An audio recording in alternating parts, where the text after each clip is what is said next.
사무엘상 14장 47절로 52절 말씀 교독하고 마지막 절은 함께 읽겠습니다. 제가 먼저 읽겠습니다. 사울이 이스라엘 왕위에 오른 후에 사방에 있는 모든 대적 곧 모압과 암몬 자손과 에돔과 소바의 왕들과 블레셋 사람들을 쳤는데 향하는 곳마다 이겼고 용감하게 아말렉 사람들을 치고 이스라엘을 그 약탈하는 자들의 손에서 건졌더라.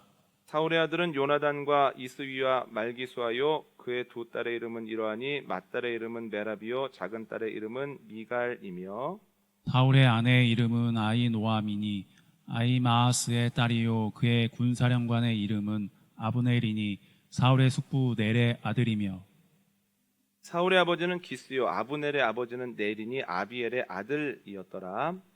사울이 사는 날 동안에 블레셋 사람과 큰 싸움이 있었으므로 사울이 힘센 사람이나 용감한 사람을 보면 그들을 불러 모았더라. 아멘. 오늘 본문의 내용은 사울 왕에 대한 평가입니다. 그런데 그에 대한 평가가 열왕기 상하에 나오는 다른 왕들과 보이는 차이점은 사후가 아니라 즉위해서 한참 활동하고 있을 때 평가가 내려졌다는 겁니다. 그 이유를 아무리 생각해봐도 아무리 찾아봐도 모르겠습니다. 그러나 그에 대한 평가를 통해서 알 수 있는 건 두 가지인데요. 첫 번째는 열심은 기본이라는 거예요. 저는 오늘 본문을 묵상하면서 사울이 참 열심히 살았다는 생각을 했습니다. 오늘 본문 47절 48절 한번 읽어볼까요? 함께 읽습니다. 시작. 사울이 이스라엘 왕위에 오른 후에 사방에 있는 모든 대적 곧 모압과 암몬 자손과 에돔과 소바의 왕들과 블레셋 사람들을 쳤는데 향하는 곳마다 이겼고 용감하게 아말렉 사람들을 치고 이스라엘을 그 약탈하는 자들의 손에서 건졌더라. 아멘. 지금의 대통령과 마찬가지로 고대 왕들은 국군 통수권자였습니다. 그러나 차이점도 있는데요. 단순히 그 권한을 가진 것뿐만 아니라 전투가 나면 지휘관으로서 가장 앞서 나가면서 사람들을 이끌었습니다. 그러니까 오늘 본문을 보면 사울이 지휘관으로서 맞서 싸웠던 적들의 명단이 나오는데요. 그는 모압, 암몬, 에돔과 싸웠습니다. 이스라엘의 동쪽에 있는 나라들입니다. 그는 블레셋과 싸웠습니다. 이스라엘 서쪽에 있는 나라입니다. 그는 아말렉을 물리쳐 쫓아냈습니다. 이스라엘 남쪽에 있는 민족입니다. 그리고 그는 소바 왕들과 싸웠는데 소바는 아람 왕국을 이루는 나라들 중에 하나입니다. 왕국들 중 하나입니다. 그래서 소바 왕들과 싸웠다라고 하는 건 아람과 싸웠다는 건데 아람은 북쪽에 있었다는 거예요. 여러분 이것을 한마디로 정리하자면 사울이 왕위에 있을 때 동서남북에 적이 있었다는 거예요. 사방으로 우겨쌈을 당한 상황이었습니다.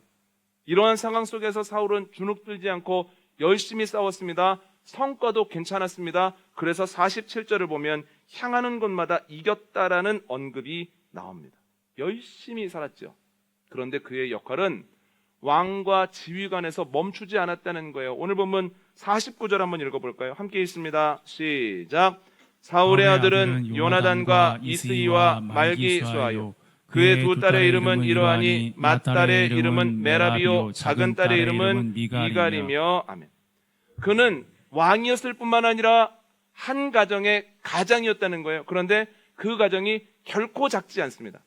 저희가 읽은 구절을 보면 아들 셋, 딸 둘의 이름이 나오는데 5남매가 전부가 아니라는 거예요. 사무엘상 31절을 보면 아비나답이라고 하는 31장을 보면 아비나답이라는 이름이 나오고 사울의 사후에 사울의 아들 중 이스보셋이라고 하는 이가 다윗과 대립각을 세우면서 꽤 오랫동안 왕노릇하거든요. 이들만 쳐도 그의 자녀가 7명이라는 거예요. 그런데 기록되어 있지 않은 자녀들이 얼마나 더 있는지는 모릅니다.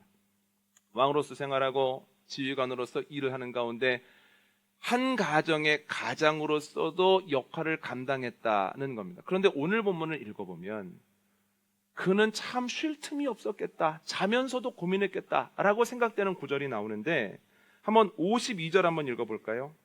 함께 읽습니다. 시작. 사울이 사는 날 동안에 블레셋 사람과 큰 싸움이 있었으므로 사울이 힘센 사람이나 용감한 사람을 보면 그들을 불러 모았더라. 아멘. 사울이 계속해서 자신을 둘러싸고 있는 적들과 전투를 하거든요. 그때 필요한 것이 누굽니까? 지혜로운 지휘관과 용감한 병사라는 거예요. 그래서 사울은 계속해서 그러한 사람들을 찾아 나서는 겁니다. 그러한 사람을 보거나 그러한 사람에 대한 이야기를 들으면 가서 그들을 군대로 영입하는 겁니다. 그들을 훈련시켜서 쓸만한 군사들로 성장시키는 것도 사울의 몫이었다는 거예요. 그런데 그것만 한 것이 아니라 가족 모임을 할 때도 사울은 온전한 힘을 누리지는 못했다는 겁니다.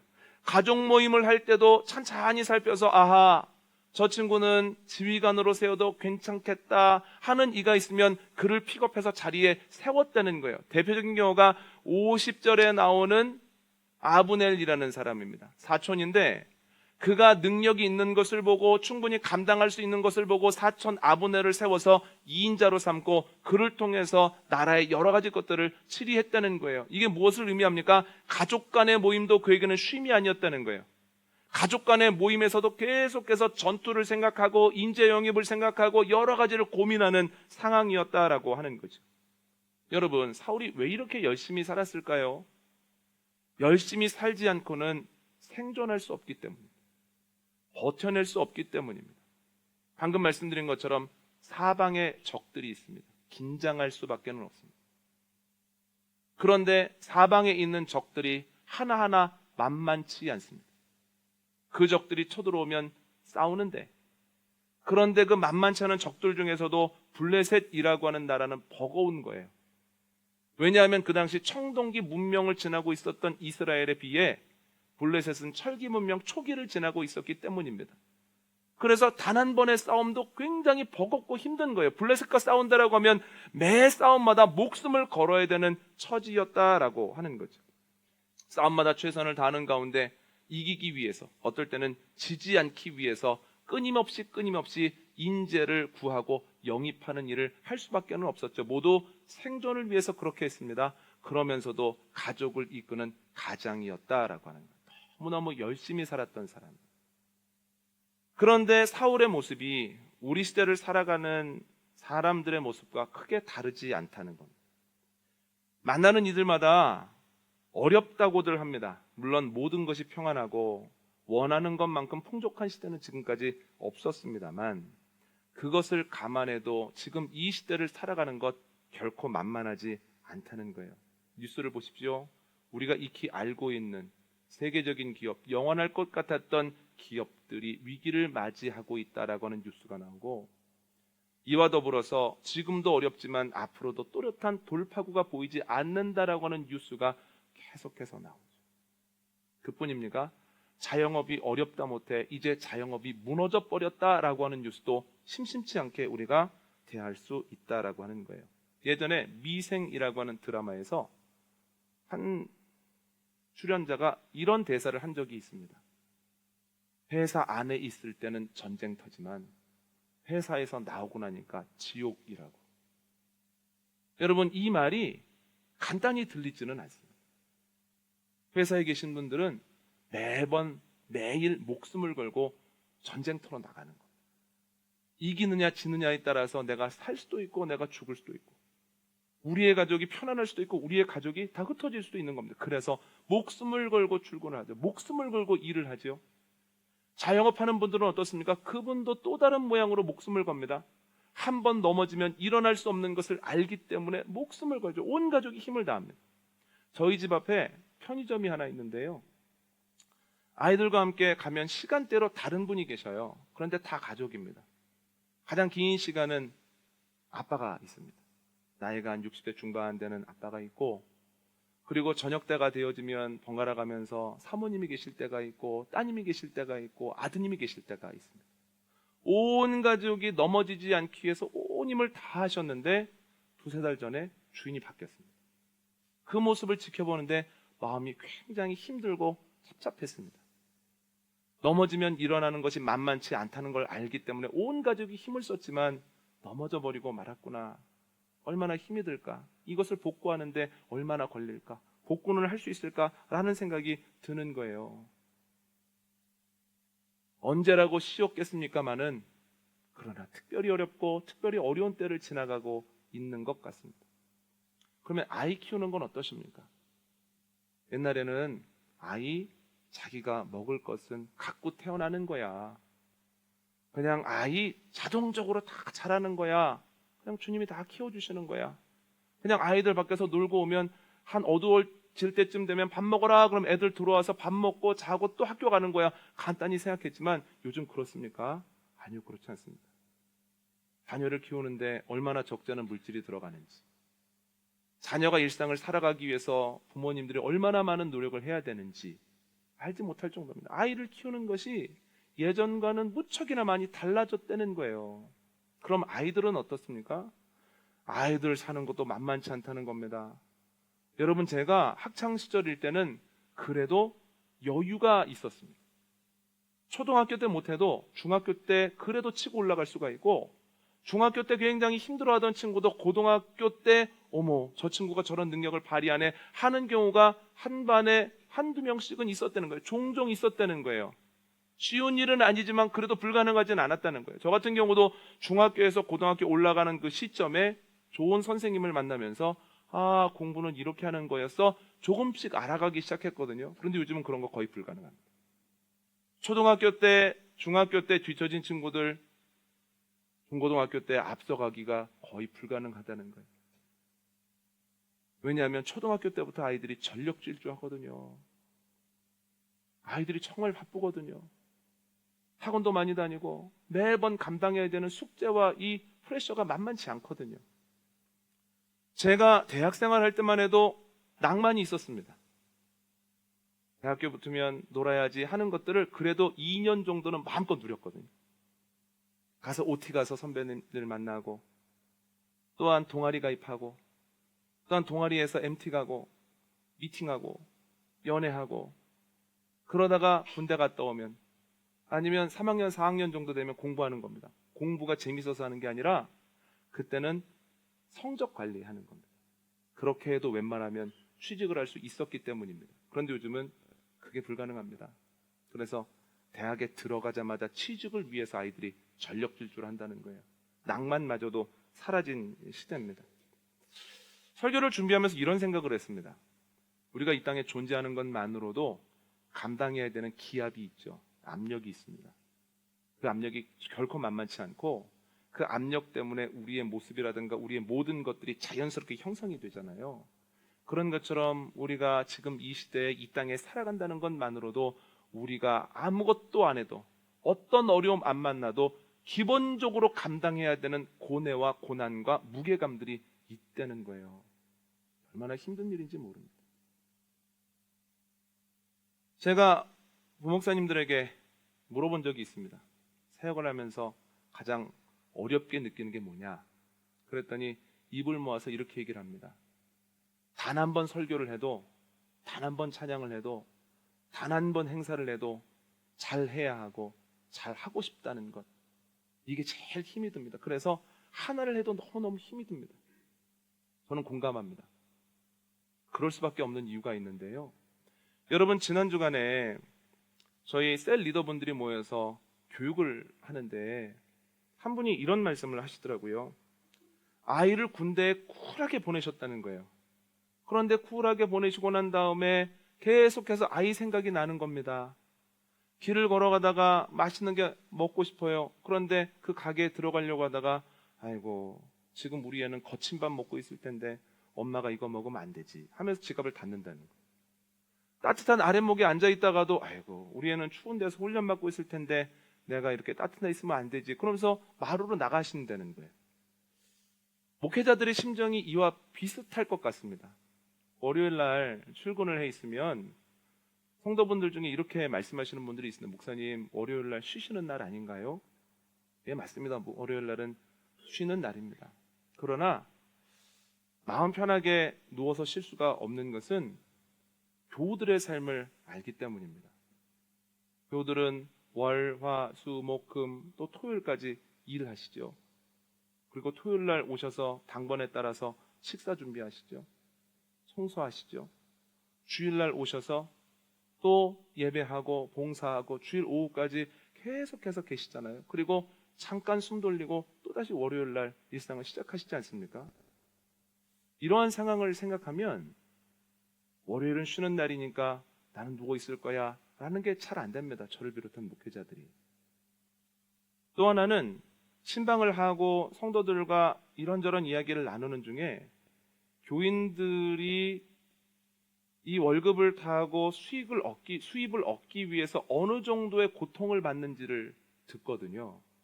간접 경험이지만 듣는 것만으로도 충분히 고통스럽습니다. 그럼 그때 드는 생각은 헌금은 단순한 땀이 아니라 피에 가깝다.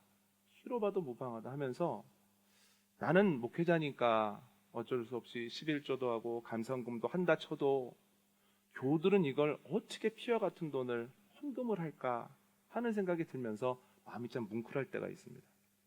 그래서 봉헌 시간이 되면 정말 마음을 다해서 그 피 같은 수고에 머리를 숙일 수밖에는 없다라고 하는 거예요. 이것을 알기 때문에 말씀을 한 번 전해도 간단히 전할 수는 없습니다. 뭐냐 하면 말씀은 삶이라고 하는 전쟁터로 가야 하는 교인들이 일주일 동안 먹을 양식이고 또한 몸과 마음이 지쳐 있을 때 그를 일으킬 수 있는 약이 될 때도 있고 또한 회복하고 있는 이들의 보호식이 될 수도 있고 보편적으로는 전쟁터로 나아가는 이들에게 지급되어지는 그러한 전투 식량이기 때문에 간단히 준비할 수는 없다는 거예요. 여러분, 오늘은 2024년 12월 네 번째 주 예배입니다. 올 한 해도 살아내시느라 지금 여기까지 오시느라 수고 많으셨습니다. 매 순간 최선을 다한 여러분께 감탄하며 그 와중에서도 신앙 공동체를 위해 힘써주심에 여러분께 감사를 드립니다. 두 번째 느끼는 건 충성은 명령이라는 거예요. 여러분, 사울은 정말 열심히 살았습니다. 그런데 사울에 대한 평가가 긍정적입니까? 부정적입니까? 안타깝게도 부정적이라는 거예요. 반면 2대 왕이었던 다윗의 삶은 굉장히 긍정적으로 평가된다는 거예요. 그 이유가 뭘까라고 하는 거죠. 왜 사울은 부정적인 평가를 받고 다윗은 긍정적인 평가를 받았을까? 고민하면서 주석들, 책들을 찾아보는데 어떤 이가 이렇게 얘기를 하더라고요. 이건 결과와 성과에 대한 거다. 사울은 열심히 싸웠다. 그리고 때때로 승리하기도 했다. 그러나 주변국들을 완전히 제압하지는 못했다. 결국 블레셋 사람들에게 목숨을 잃었다. 그래서 칭찬받지 못한 거다. 그러나 다윗을 봐라. 다윗은 주변국들을 다 정리하고 결국 그들에게 조공을 받는 나라로 만들었다. 여러분, 저는 이 말에 조금도 동의할 수 없습니다. 하나님은 성과를 가지고 결과를 가지고 잘했다 못했다를 칭하는 분 아니라는 거예요. 주님은 겉모습을 보는 분이 아니라 중심을 꿰뚫어 보시는 분이라는 거예요. 아무리 좋은 것이 많고 아무리 넉넉해도 마음이 담겨 있지 않으면 주님 기뻐하시지 않는다는 거예요. 새벽 기도 때 말라기에 대해서 나누고 있지 않습니까? 어제부터 말라기에서 경고하시는 바가 뭡니까? 예배가 넘어져 버렸다는, 예배가 깨졌다는 거예요. 말라기 시대 때 예배도 자주 드리고 예배 때 좋은 물건도 드렸으나 하나님에 대한 마음이 담겨 있지 않을 때 하나님이 기뻐받지 않으시더라는 거예요. 또 하나의 근거는 열왕기 상하를 보면 북이스라엘의 전성시대를 이끌었던, 전성기를 이끌었던 오므리 왕과 여로보암 2세에 대한 평가가 그리 좋지 않을 뿐 아니라 혹평이라는 거예요. 여러분, 그들 시대에 얼마나 잘 살았냐면 다윗과 솔로몬 시대를 훌쩍 뛰어넘습니다. 다윗과 솔로몬은 성경에는 많이 나오죠. 그러나 외국, 그 시대의 외국 사람들의 문서나 비문에는 다윗과 솔로몬이라는 이름 등장 안 합니다. 그러나 오므리와 여로보암 2세의 이름은 외교 문서와 비문에 등장을 해요. 이스라엘을 오므리의 집이라고 부를 정도입니다. 그렇게 많은 일들을 하고 그렇게 많은 유명세를 탔음에도 불구하고 주님께서 그들에게 악을 행한 삶이라고 평가를 하시죠. 이전보다 더 악했다는 거예요. 주님은 성과로 평가하시는 분이 아니죠. 그러면 왜 사울의 삶을 긍정적으로 평가를 안 하실까? 묵상하는데 고린도전서 말씀이 생각이 났습니다. 고린도전서 4장 2절 함께 읽습니다. 시작. 그리고 맡은 자들에게 구할 것은 충성이니라. 아멘. 동일한 구절을 공동 번역으로 읽겠습니다. 시작. 관리인에게 무엇보다도 요구되는 것은 주인에 대한 충성입니다. 아멘. 관리인에게 요구되는 게 뭡니까? 주인, 맡긴 이에 대한 충성이라는 거예요. 여러분, 이스라엘이 사울의 것입니까? 아닙니까? 사울의 것이 아니라는 거예요. 하나님의 겁니다. 하나님이 사울에게 맡겨주신 겁니다. 그렇다면 주인은 하나님이고 관리는 사울이에요. 하나님께서 사울에게 원하시는 게 뭡니까? 충성이라는 거예요. 이걸 통해서 알 수 있는 것은 사울이 열심을 내긴 했지만 충성되지는 못했다는 거예요. 여러분, 열심히 살았는데 칭찬받지 못하는 것만큼 안타까운 일이 어디 있습니까? 사울이 거기에 해당하죠. 그런데 예수님께서는 이런 사람들 꽤 많을 거다 말씀하시거든요. 마태복음 7장 말씀 한번 읽어볼까요? 마태복음 7장 22절로 23절 읽습니다. 시작. 그날에 많은 사람이 나더러 이르되 주여 주여 우리가 주의 이름으로 선지자 노릇하며 주의 이름으로 귀신을 쫓아내며 주의 이름으로 많은 권능을 행하지 아니하였나이까 하리니 그때 내가 그들에게 밝히 말하되 내가 너희를 도무지 알지 못하니 불법을 행하는 자들아 내게서 떠나가라 하리라. 아멘. 마지막 날에 많은 사람이 와서 예수님께 이야기를 합니다. 주님, 우리가 정말 열심히 살았습니다. 주님의 이름으로 주의 권능으로 귀신들을 내쫓는 등 많은 사역들의 성공을 이뤘습니다. 그때 예수님께서 칭찬하지 않으시고 이렇게 답하십니다. 내가 너희를 도무지 알지 못한다. 불법을 행하는 자들아 내게서 떠나가라. 여러분, 평생을 열심히 살았는데 주님이 인정 안 하십니다. 이것만큼 안타까운 일이 어디 있겠습니까? 그런데 더 두려운 것은 주님을 만났을 때 다시 한번 기회가 주어지지 않는다는 거예요. 얼마나 절망스럽습니까? 그러면 우리가 열심히 살 뿐만 아니라 충성된 자로 인정받기 위해서는 어떻게 할까요? 방금 읽은 말씀 바로 앞에 읽어볼까요? 21절 읽습니다. 시작. 나더러 주여 주여 하는 자마다 다 천국에 들어갈 것이 아니요 다만 하늘에 계신 내 아버지의 뜻대로 행하는 자라야 들어가리라. 아멘. 주여 주여 열심히 한다고 천국을 다 들어가는 게 아니라는 거예요. 아버지의 뜻을 알고 행하는 자라야 천국에 들어간다는 거예요. 열심히 충성으로 이어지는 건 아닙니다. 열심히 기본입니다. 열심히 있지 않으면 충성으로 아예 못 갑니다. 그러나 열심히 충성으로 가기 위해서는 그 열심 위에 하나님의 뜻을 아는 지혜가 있어야 된다는 거예요. 열심히 해도 주님의 뜻을 모르면 결코 이것은 충성되지 못합니다. 대표적인 경우가 사사시대 사람들입니다. 기도 때도 말씀하셨지만 사사시대 사람들의 특징이 뭐냐면 소견에 옳은 대로 행한다는 거예요. 내 나름대로 해본다는 거예요. 주를 위한다고 하면서 내 경험대로 내 생각대로 나아가 본다는 거예요. 그럴 때 어떻게 됐습니까? 점점점 하나님과 멀어지게 되고 그 사회는 죄가 만연해지더라는 거예요. 주님의 뜻을 알지 못하는 상태, 내 소견에 기반한 열심은 결코 충성이 되지 못할 뿐더러 죄가 되어지고 갈등이 되어지고 문제가 되어진다라고 하는 거죠. 이게 사울의 모습입니다. 열심히 했는데 주의 뜻과는 무관했기에 시간이 가면서 하나님과 멀어지더라. 그럼 다윗은 어떨까요? 사무엘상 23장 1절 2절 함께 읽습니다. 시작.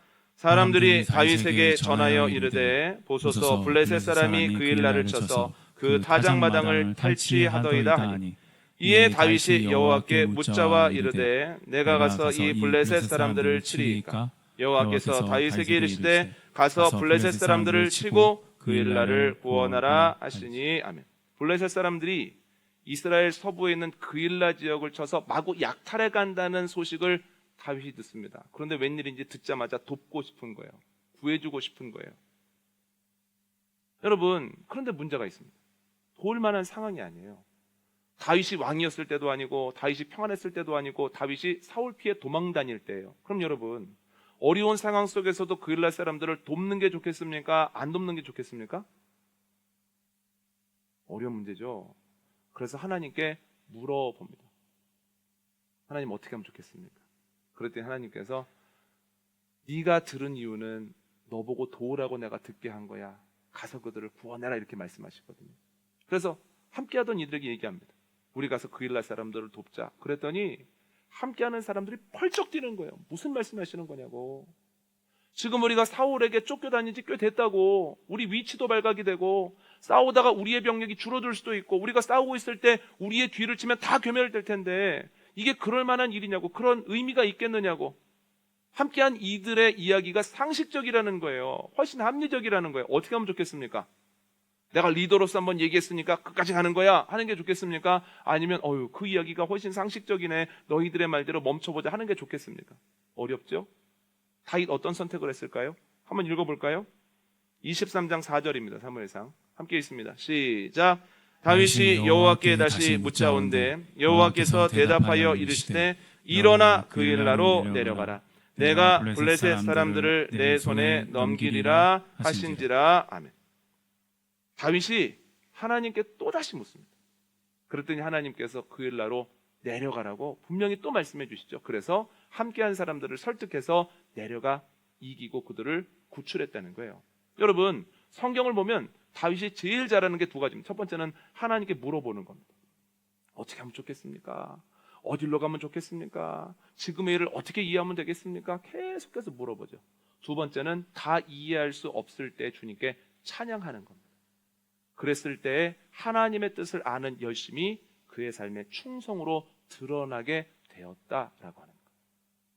여러분, 사울의 길이 아니라 다윗의 길을 가는 은혜가 저와 여러분에게 넘치게 되어지기를 원합니다. 여러분, 정말 긴장을 풀지 않고 한 해를 열심히 살았는데, 그리고 앞으로도 그렇게 사실 건데, 하나님 앞에 섰을 때 하나님께서 내가 너를 도무지 모르겠다 하시거나, 네가 한 모든 것들이 나와 관계없다 하시거나, 내 일을 오히려 막은 불법이었다라고 말씀하시면 얼마나 고통스럽고 아픈 일이겠습니까? 그런 어려움을 겪지 않기 위해서는 우리가 열심에서 멈추지 아니하고 열심에서 충성으로 나아가야 된다는 거예요. 충성으로 나아가는 길이 무엇입니까? 하나님께 매번 물어보는 겁니다. 하나님께서 나에게 주신 생명, 시간, 건강, 경험, 물질, 관계, 이 모든 것들을 어떻게 사용하기를 원하십니까? 내 앞에 선택의 순간이 있는데 이 선택의 순간에 내가 어느 길로 가야 주님의 마음에 합하겠습니까? 내가 이런 갈등을 겪고 있는데 이 갈등을 어떻게 이해하고 어떻게 푸는 것이 하나님의 마음을 품은 하나님의 자녀들의 삶이겠습니까? 끊임없이 물어볼 때 우리의 열심으로 멈추지 아니하고 충성으로 나아가게 된다는 거예요. 여러분, 올 한 해의 삶이 열심에서 멈추지 아니하고 충성까지 나아가게 되어지기를 원합니다. 우리의 삶이 열심으로 그치지 아니하고 충성으로 나아가서 하나님을 만나는 그날에 착하고 충성된 종아 내 잔치에 참여하라 주님께 칭찬받는 은혜가 저와 여러분에게 넘치게 되어지기를 원합니다. 오늘 말씀 정리합니다. 의미 있는 삶을 살아가기 위해 기억해야 될 게 있습니다. 첫 번째는 열심은 기본입니다. 열심히 행해야 됩니다. 지금 잘하고 계십니다. 그러나 여기에 더해질 게 있습니다. 충성은 명령입니다. 열심히 충성으로까지 나아가야 하는데 나아가는 방법은 주님께 묻고 듣고 따라 행하는 겁니다. 열심에서 충성으로 나아가는, 주님 보시기에도 의미 있는 삶을 살아가는 저와 여러분 복된 일주일 올 한 해 되어주시기를 원합니다.